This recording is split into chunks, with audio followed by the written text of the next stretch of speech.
Ukweli ni kwamba 90% ya tonge la familia yako lilikuwa sababu ni wewe kuparangana na kuminyana na kupigana katika kulitafutia tonge la familia yako, kwamba iweze kupata cha kukila na kuweza kuishi.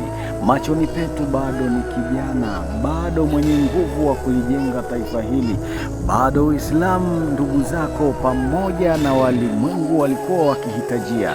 Najua mapambano yako yalihitaji akili, fursa, nguvu na kila kitu.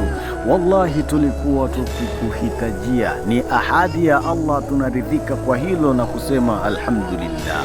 Ewe ndugu yangu kipenzi, Allah akulaze mahala anapostahiki mja mwema, niseme hivyo. Na ewe ndugu umjuae waziri na usiye mjua, tafadhali sana muombe dua kijana wangu huyu, mdogo wangu huyu na mwenzetu katika tasnia hii ya mijengo ambayo ameijenga na baadhi ya aliyoifanyia kazi.